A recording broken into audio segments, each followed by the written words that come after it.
O Senhor esteja convosco. Proclamação do Evangelho de Jesus Cristo segundo Mateus. Naquele tempo, Pedro aproximou-se de Jesus e perguntou: Senhor, quantas vezes devo perdoar se meu irmão pecar contra mim? Até 7 vezes? Jesus respondeu: Não te digo até 7 vezes, mas até 70 vezes 7. Porque o reino dos céus é como um rei que resolveu acertar as contas com seus empregados. Quando começou o acerto, trouxeram-lhe um que lhe devia uma enorme fortuna. Como o empregado não tivesse com que pagar, o patrão mandou que fosse vendido como escravo, junto com a mulher e os filhos e tudo o que possuía, para que pagasse a dívida. O empregado, porém, caiu aos pés do patrão e prostrado suplicava: Dá-me um prazo e eu te pagarei tudo. Diante disso, o patrão teve compaixão, soltou o empregado e perdoou-lhe a dívida. Ao sair dali, aquele empregado encontrou um de seus companheiros que lhe devia apenas 100 moedas. Ele o agarrou e começou a sufocá-lo, dizendo: Paga o que me deves. O companheiro, caindo aos seus pés, suplicava: Dá-me um prazo e eu te pagarei. Mas o empregado não quis saber disso. Saiu e mandou jogá-lo na prisão até que pagasse o que devia. Vendo o que havia acontecido, os outros empregados ficaram muito tristes, procuraram o patrão e lhe contaram tudo. Então o patrão mandou chamá-lo e lhe disse: Empregado perverso, eu te perdoei toda a tua dívida porque tu me suplicaste. Não devias tu também ter compaixão do teu companheiro, como eu tive compaixão de ti? O patrão indignou-se e mandou entregar aquele empregado aos torturadores até que pagasse toda a sua dívida. É assim que o meu Pai que está nos céus fará convosco, se cada um não perdoar de coração o seu irmão. Palavra da salvação.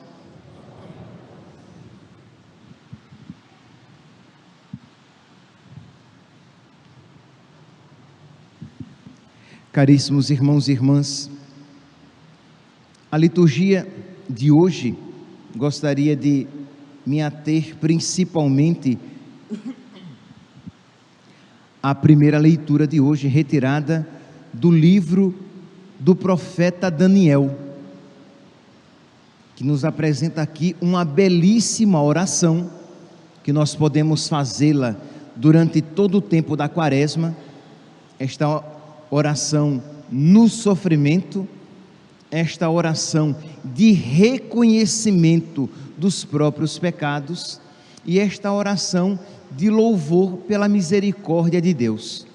Pois bem, mas para que nós possamos compreender bem esta oração de Azarias, é importante que nós tenhamos diante dos nossos olhos o contexto. Diz aqui, Daniel, capítulo 3, versículo 25: Azarias parou e de fé começou a rezar, abrindo a boca no meio do fogo. Qual é aqui o contexto? Se vocês forem lá para o início, estamos no capítulo 3, o início do livro de Daniel, vocês vão ver que Daniel, Misael, Ananias e Azarias, eles trabalhavam na corte do rei. Daniel, Misael, Ananias e Azarias. Pois bem, eles trabalhavam na corte e eles eram beneficiados, que imagine, eles trabalhavam na corte do rei Nabucodonosor, do rei pagão. E não obstante eles serem judeus e trabalhando numa corte pagã, eles, por debaixo dos panos, eles tinham recebido a autorização de cultuar o Deus deles. e eles não eram obrigados a comer os alimentos impuros para um judeu.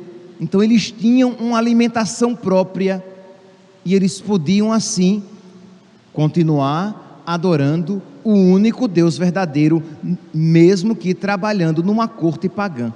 Pois bem, mas diz que o rei Nabucodonosor, ele construiu uma grande estátua sua, e que aquela estátua deveria ser adorada, o rei deveria ser adorado em vários momentos do dia, ao sinal dos instrumentos musicais. Então, quando se desse o sinal, todos deveriam então se prostrar em adoração ao rei. E aí, meus santos, vem a situação. E agora, José? Eu vou ou não vou adorar o rei? Poderiam pensar, mas não importa a posição do meu corpo, eu vou me ajoelhar, eu vou me prostrar, mas no meu coração eu vou continuar adorando o Deus verdadeiro. Poderiam pensar alguns liberais, alguns light, alguns adoradores light, alguns adoradores meia boca, mas não os adoradores verdadeiros. Isto é, eles sabiam que não estava correto, que era indigno de Deus uma atitude, que a minha atitude corporal dissesse uma coisa, mas o meu coração dissesse outra. Então eles estavam dispostos a sofrer pelas leis de Deus. Meus irmãos, para nós cristãos hoje em dia, isso é mais do que nunca necessário reaprender. Sim, por quê? Porque muitos cristãos e por aí, de várias denominações, estão, inclusive católicos, eles querem prosperidade, eles querem vitória, eles querem se dar bem neste mundo, e para isso eles buscam Deus. Quer dizer, percebem? Deus virou um meio para o meu fim. O fim é vitória, prosperidade, alegria neste mundo. Se então, para alcançar esta finalidade, adorar Deus é um meio adequado, ok. Se fosse Satanás, também. Porque o que eu quero é vitória, prosperidade, vida boa. E esta não é a fé bíblica, nem a fé cristã, nem a fé católica. Isto é, nós queremos o céu, nós queremos amar a Deus. E se o caminho para o céu e de amar a Deus é passar pelo sofrimento, devemos estar dispostos a passar. E assim estavam dispostos Misael, Ananias e Azarias.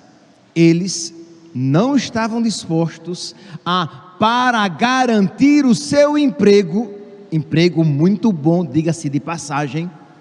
Eles trabalhavam na corte, eles ganhavam muito bem, eles tinham uma vida muito confortável, e eles eram respeitados por muitos. Mas se o preço para este emprego era trair a lei de Deus, eles não estavam dispostos a isso. Então eles não pensaram duas vezes: nós não iremos nos prostrar e não iremos adorar o rei quando se der o sinal para isso. E não foi diferente. Começou durante o dia os vários sinais, o povo se ajoelhava e eles permaneciam de pé, fazendo as suas funções cotidianas. E é claro, é óbvio que isso chegou aos ouvidos do rei Nabucodonosor. E os caldeus foram lá e disseram: Senhor, não foi dada uma ordem que durante o dia, quando o sinal fosse dado, nós deveríamos nos prostrar em adoração a vós? E o rei disse: sim, Isso mesmo, foi ordem minha. Pois é, o senhor sabe quem é Misael, Ananias e Azarias? Sei, são meus servos. Pois é, eles não estão fazendo isso não. E o povo está vendo e não está pegando bem para o senhor. Eles estão desobedecendo as ordens. E diz que o rei ficou tão indignado, tomado de ira, que mandou aquecer a fornalha 7 vezes mais do que o comum. E mandou que Misael, Ananias e Azarias fossem amarrados e lançados no fogo. E é nesse contexto de sofrimento que nós ouvimos então a prece de Azarias. Azarias parou e de pé começou a rezar, abrindo a boca no meio do fogo. Percebe aqui, meus irmãos, este ensinamento para nós também, quando estivermos em meio às dificuldades, precisamos de pé abrir a nossa boca e louvar a Deus. De pé, abrir a nossa boca e dizer: Senhor, nós merecemos este castigo. Porque qual é o grande problema dos cristãos? Nós não sabemos sofrer. Quando o sofrimento bate na nossa porta, e ele bate assim, duro, não bate levezinho não, bate com gosto. Quando o sofrimento bate na nossa porta, nós começamos a dizer: por que eu, uma alma tão pura, santa e imaculada? Porque só comigo? Primeiro que não é só comigo, e segundo, por que não com você, pecador miserável? Por que não você, digno do inferno? Ou você vai dizer: eu não posso dizer isso, ou você vai dizer que não é digno do inferno, ou você vai dizer que não é um pecador miserável, ou você não vai reconhecer que tem desperdiçado muitas graças de Deus, ou você não vai reconhecer que deveria, graças a tudo que de Deus você tem recebido, ser muito melhor do trocinho que você é hoje. Entende? Então, Azarias aqui nos dá este exemplo de, no sofrimento, nós não só não abandonarmos a oração, mas de pé reconhecer que merecemos aquele castigo, de que Deus é bom, e louvarmos a sua misericórdia, a sua bondade. Diz aqui que antes deles serem lançados na fornalha ardente, Daniel, capítulo 3, versículo 17, diz assim, versículo 15, diz assim que o rei diz: muito bem, vocês não estão adorando a minha imagem, né? Muito bem, vocês não estão me adorando quando o sinal é dado, né? Por causa da fidelidade ao vosso Deus, né? Quero ver se o vosso Deus vai vos salvar. Quero ver então se Ele é tão poderoso assim para livrar vocês dessas chamas. E o que é que Misael, Ananias e Azarias dizem? Eles tentam a Deus e dizem: Deus vai sim me salvar. Não tente a Deus. Eles dizem assim: olha, Deus pode me salvar, e eu não tenho dúvidas de que Ele pode me salvar dessas chamas, mas se Ele não me salvar e permitir que queimado eu seja, eu continuarei servindo a Deus. Se Deus não me livrar desse sofrimento, eu continuarei fiel a Deus. Se Deus permitir que toda esta desgraça aconteça, mesmo assim, fiel a Deus, eu permanecerei. Percebe aqui, meus santos, esse ensinamento para nós, de não tentar a Deus e dizer: olha, Senhor, o Senhor cuide de me salvar, porque eu tenho sido fiel ao Senhor. Olha, Senhor, o Senhor me salve, porque eu estou sofrendo isso por causa do Senhor. Não. Azarias, Misael, Ananias, a oração é de Azarias, mas que expressa o coração dos três. Misael, Ananias e Azarias não iriam tentar a Deus dessa maneira. Eles dizem, o versículo 17: o Deus a quem nós servimos pode nos livrar da fornalha ardente, e mesmo, ó rei, de tua mão. E mesmo que não o fizesse, saibas, ó rei, que nós não renderemos culto algum a teus deuses, e que não adoraremos a estátua de ouro que levantaste. Isto é, nós morreremos pelas leis do nosso Deus. Quem aqui, meus santos, vocês que estão aqui nesta manhã tão agradável, com essa chuvinha tão agradável que está caindo, e vocês que acompanham pelas redes sociais, quem aqui está disposto a dizer isso? Eu estou disposto a sofrer e a morrer pelas leis do meu Deus. Eu estou disposto a perder benefícios, eu estou disposto a perder até mesmo o meu emprego, eu estou disposto a ter uma vida sacrificada neste mundo por causa de Deus. Meus irmãos, infelizmente, muitos cristãos, muitos católicos não estão dispostos a isso dizer. Pois bem, mas Misael, Ananias e Azarias isso fizeram. Misaque, o nome deles, e Abidênago,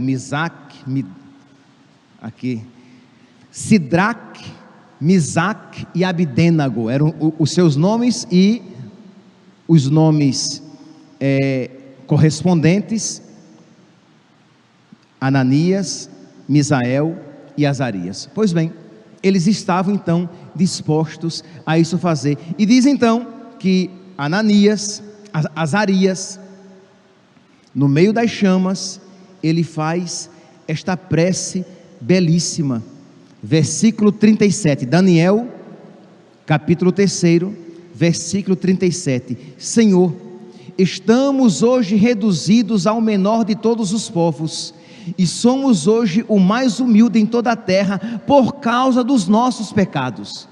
Isto é, tudo isso tem nos acontecido, e nós fomos humilhados e reduzidos por causa dos nossos pecados. Vocês vão dizer, mas padre, mas eles eram fiéis, eles eram devotos, eles eram seguidores e obedientes à lei de Deus, mas eles eram um povo, meus irmãos, e como povo, eles tinham sido infiéis a Deus e desobedientes às leis de Deus, assim como nós também, não tão fiéis assim como eles, mas assim como nós também devemos nos colocar como um povo e reconhecer: nós cristãos, nós católicos, temos sido infiéis a Deus e merecedores dos castigos de Deus que vêm para nos salvar, castigos de Deus que são sempre amorosos. Mas, meus santos, nós temos sido infiéis,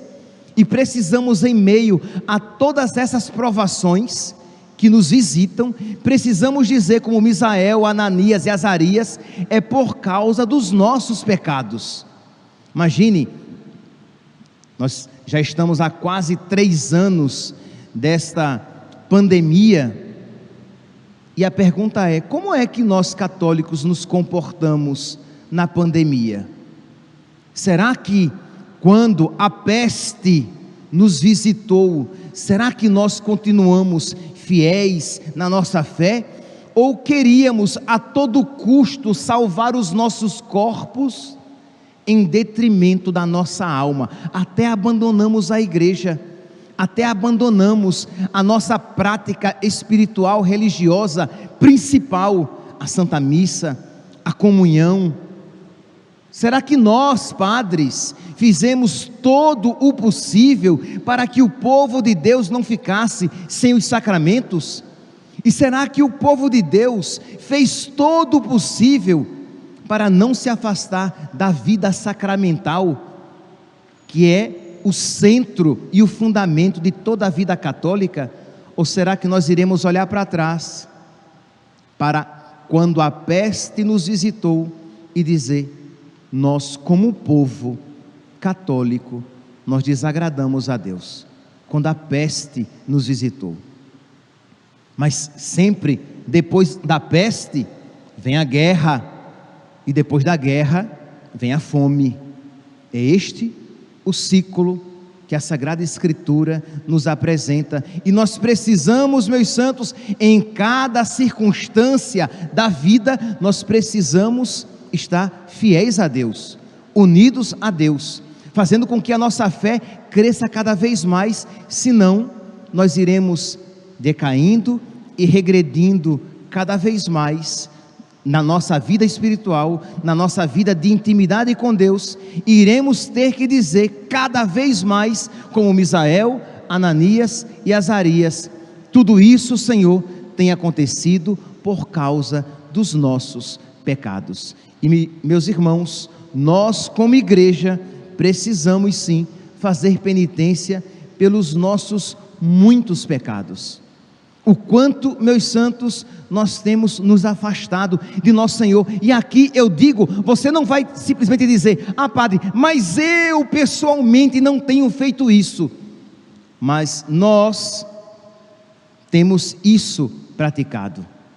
Nós, como homens e mulheres de igreja, nós como pastores da igreja.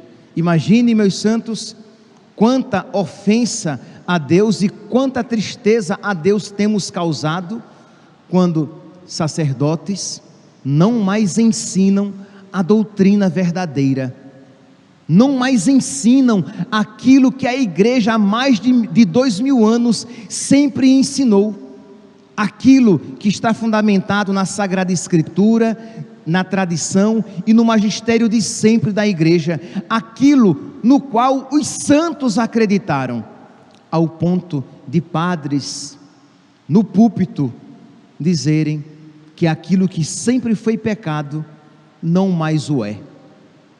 O que é isso? Não é isso quando um sacerdote, um grande sacerdote, é capaz de celebrar uma missa queer, isto é, uma missa gay, e dizendo que se alegra muito de, em várias paróquias da sua diocese, isso estar presente, quer dizer, incutindo na mentalidade das pessoas de que as práticas homossexuais são tão lícitas como as práticas que são realizadas dentro de um santo matrimônio. É de o queixo cair e você dizer: mas como alguém pode celebrar uma missa assim e chegar ao conhecimento de muitos? E isso é um pecado que, como diria o catecismo de antigamente, que os nossos avós aprenderam, é um pecado quebrada ao céu por justiça. Quando grandes sacerdotes isso fazem, quando padres dizem: venham todos os homossexuais, venham para receber a bênção, nós queremos abençoar a união de vocês. Isso é feito, mas é muito fácil nós olharmos e dizermos: nossa, que pecado horroroso, e é verdade, que pecado horroroso. Mas quando nós, no nosso dia a dia, nós fazemos um silêncio culposo, quando as pessoas perguntam a nossa opinião, e porque nós não queremos sair feios na fotografia, nós preferimos nos excusar, nos ausentar, não emitir juízo, porque o que vão pensar de mim, se eu me disser claramente cristão, católico, e disser: olha, isso é pecado. Em tantas ocasiões da nossa vida, nós cristãos católicos temos sido omissos nos anticoncepcionais. Quantas famílias católicas fazem uso de anticoncepcional, e quantos pais e mães aconselham os seus filhos ao uso de anticoncepcional. O quanto eu tenho ouvido famílias, graças a Deus, que querem ser generosas, abertas à vida, e a dor que eles têm, uma das dores é: padre, meu pai, minha mãe, meus irmãos de igreja, tá? Tem me criticado, porque me chamado de irresponsável, porque eu tenho 3 filhos, porque eu quero um 4º filho, Por quê? Porque esta pessoa, este casal, resolveu levar a sério a palavra de Deus e saber que não pode simplesmente dispor do seu corpo ao seu bel prazer, mas que precisa glorificar a Deus no seu próprio corpo. E os próprios familiares, de missa dominical, ao invés de ajudar e dar bons conselhos aos seus filhos, dão maus conselhos, ensinando-os o caminho da perdição e do inferno.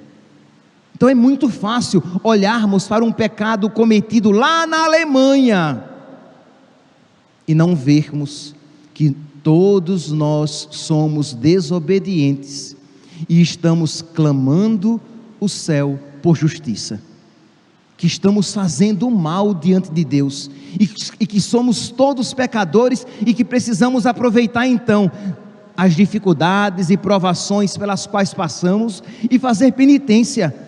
Quantos pais têm educado mal os seus filhos?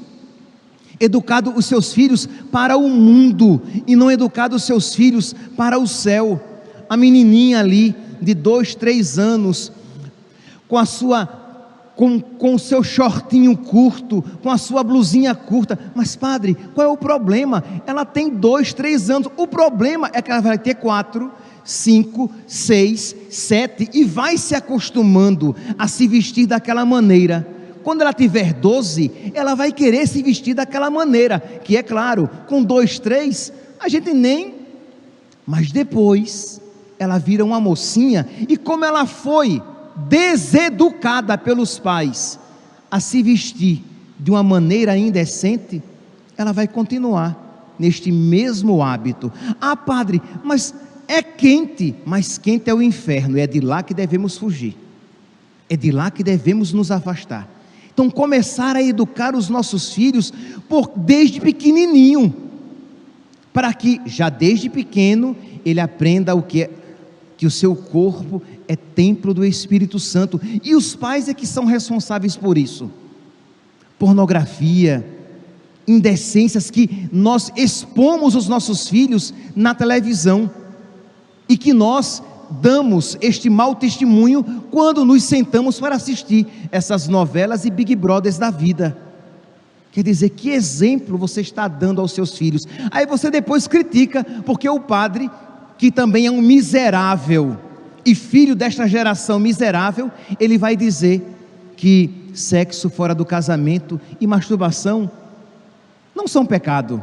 É verdade que o padre é um miserável, mas ele é tão miserável quanto você também, que tem agido de maneira semelhante na educação dos seus filhos, porque todos querem viver o Evangelho segundo a sua cabeça, e não viver toda a palavra de Deus. Não ficar escolhendo o que é mais fácil e o que é mais agradável. Quando você, nutrindo, guardando, alimentando mágoa no seu coração, quando você, apegado aos seus bens, é incapaz de fazer caridade para os outros, e quando faz, é miseravelmente.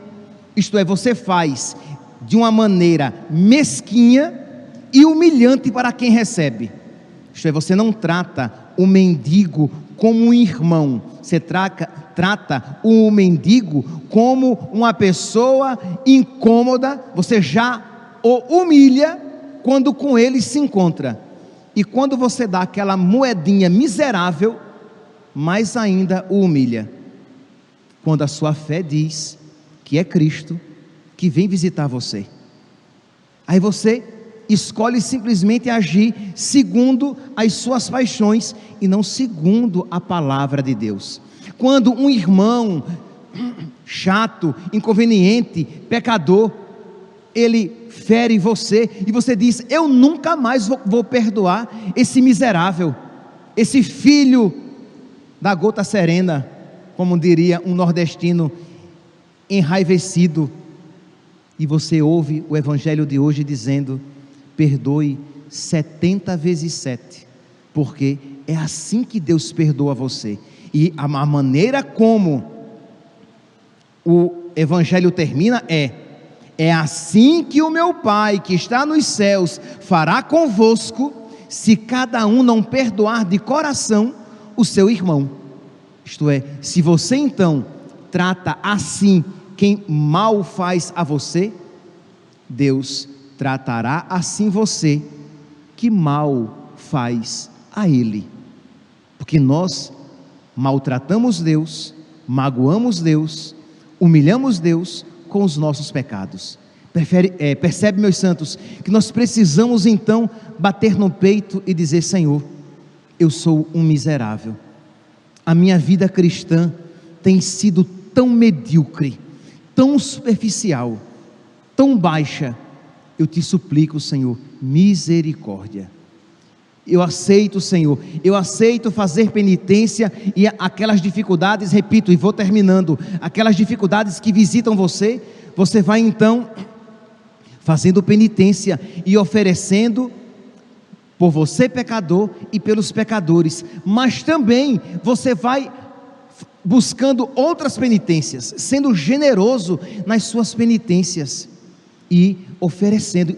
Imagine, meus santos, nós estamos aí com a guerra, né, da Ucrânia e da Rússia, e sexta-feira agora, o Papa Francisco, juntamente com o Papa Emérito Bento XVI e os bispos do mundo inteiro, vão consagrar a Rússia e a Ucrânia à Virgem Maria, a Nossa Senhora.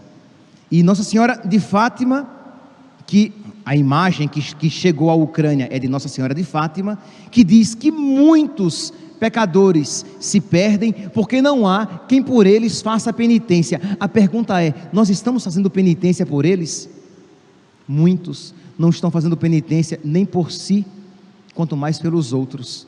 Muitos não estão pensando nem na própria salvação, quanto mais na salvação alheia. Percebe como estamos distantes do coração católico, que a expressão maior é o coração da Virgem Maria e o coração de São José. Peçamos, meus santos, peçamos a Deus, por intercessão de Nossa Senhora e de São José, que nós tenhamos um coração verdadeiramente católico, que nós nos alimentemos com a doutrina verdadeiramente católica, que nós formemos e eduquemos aqueles que estão sob a nossa responsabilidade com a doutrina verdadeiramente católica, para que nós possamos ser instrumento de Deus e instrumento de salvação para nós e para todos aqueles que de nós se aproximarem. Que Nossa Senhora e São José intercedam por nós no meio desta quaresma que nós estamos vivendo. Louvado seja nosso Senhor Jesus Cristo, para sempre seja louvado.